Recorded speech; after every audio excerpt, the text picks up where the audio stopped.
Anjir, ini om-om tua barbar bisa jadi monster. Keren banget bangsat. Gimana coba? Maksudnya dia tampil keren di hadapan orang-orang gitu. Sekarang dia udah nggak terlalu merahasiakan jati dirinya yang bisa berubah jadi monster. Desain dengan tema cheerful minimalis. Kok subscriber gue berkurang? Sangat tidak terduga. Nya tipis-tipis, kur aja 27 koleksi pribadi. Tet, tet, tet.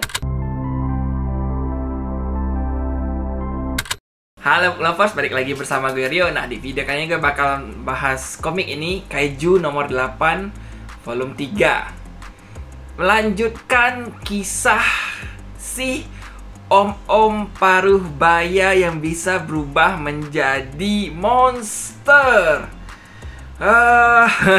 Di volume ini seru banget karena si Kafka dia ketahuan oleh rekan sepasukannya kalau dia bisa berubah menjadi monster, dan akhirnya mereka ini kayak Kafka ini ya jujur-jujuran aja menjelaskan dan sebagainya. Terus ya temen pasukannya ini menerima dan berjanji akan ikut merahasiakannya. Tapi terjadi sebuah insiden besar di mana markas pasukan pemburu kaiju ini diserang oleh pasukan kaiju. Dan kita udah mulai masuk ke konflik cerita di mana manusia versus kaiju, di mana kaijunya juga mulai melawan nih. Mulai ceritanya lebih strategis gini. Kaijunya bisa punya pemikiran sendiri dan mereka punya ideologi sendiri dan sebagainya, lebih kompleks lah ceritanya. Nah, itu adalah untuk volume ketiga ini.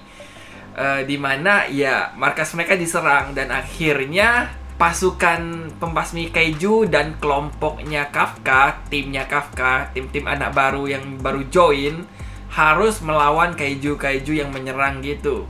Dimana ternyata Hibino, sahabatnya Kafka, dan beberapa rekan lain terjebak di situasi ya hidup mati gitu, dimana ya udah luka parah melawan kaiju yang superior juga kayak Kafka, dimana kaiju tersebut diberi nomor 9 kalau nggak salah aja. Jadi dia punya julukan kaiju nomor 9, dimana dia pintar, punya strategi, dan ternyata dia adalah manusia yang berubah jadi kaiju juga. Cuman identitasnya belum diketahui siapa. Nah, itulah di saat heroiknya si paman paruh baya ini muncul. Dia muncul, dia udah nggak pikirin lagi orang-orang bakal melihat kalau dia bisa berubah jadi kaiju, dan dia mencoba menyelamatkan teman-temannya. Itu kayak keren banget nih. Ini salah satu shonen keren dengan karakternya om-om yang udah gak muda lagi, udah 30-40an. Itu keren banget sih.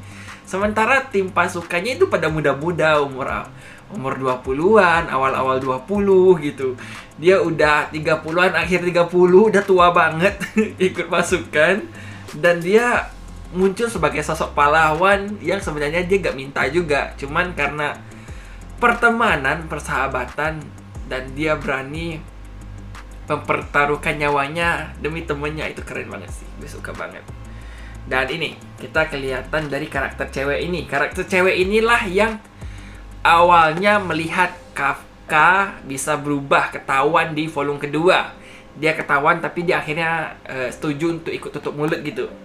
Itu sedikit spoiler dari volume kedua, biar kita bisa relate lah untuk ngebahas volume ketiga ini. Nah, di sisi lain, kapten dari pasukan mereka ini sedang menyelidiki tentang fenomena kaiju yang pinter. Dan Kafka yang ternyata sudah dilabeli dengan kaiju nomor 8. Terus ada yang baru kaiju nomor 9. Bener gak sih nomornya? Semoga bener deh gue. Dia menyelidiki dan curiga ternyata manusia bisa berubah jadi kaiju. Dan dia udah mengecilkan suspek menjadi beberapa kelompok orang, yang termasuk ada Kafka di dalamnya. Jadi ini udah kayak intens.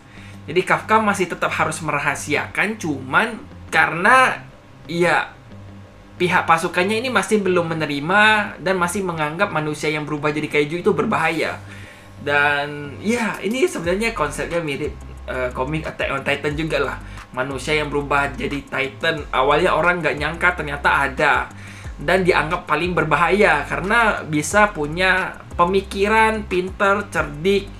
Kalau manusianya punya kemampuan khusus kayak bela diri dan sebagainya, ketika berubah itu, wah, itu powernya berkali-kali lipat kan.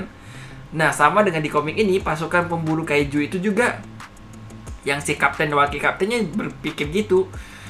Ada kecenderungan mereka berpikir kalau manusia yang berubah kaiju itu sangat-sangat dianggap berbahaya karena punya kepintaran untuk merencanakan banyak hal. Nah, itu serunya di komik ini. Jadi unsur politiknya udah ada antara pihak pasukan kaiju yang ingin membasmi kaiju, pihak kaijunya yang ingin membasmi manusia, pihak yang netral kayak Kafka yang cuman ingin menggunakan kekuatannya demi kebaikan dan sebagainya. Itu dilema banget.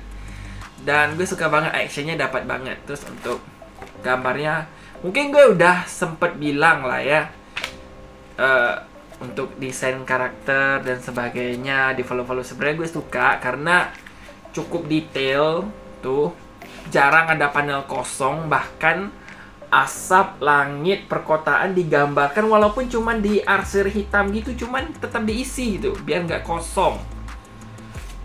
Gue suka banget, detail banget, dan balon dialognya dan panel-panelnya gue gak mau berkomentar. Gue bukan profesional orang yang bisa mengomentari untuk review komik gitu. Gue lebih ke, mungkin kalau gambarnya gue suka ya gue bilang suka. Gue suka jenis gambar dengan panel yang detail gitulah, dan variatif, nggak cuma kotak satu jenis doang. Mungkin kotaknya agak miring dan sebagainya, pemisahnya miring dan sebagainya.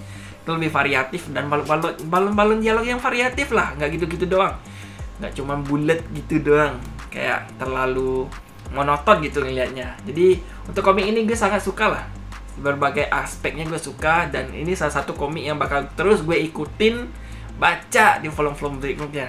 Kalian tunggu nih, bentar lagi kayaknya bakal rilis volume keempat dan bakal langsung gue beli dan gue baca dan gue review. Jadi tunggu aja ya. Sampai ketemu di video gue berikutnya. Bye.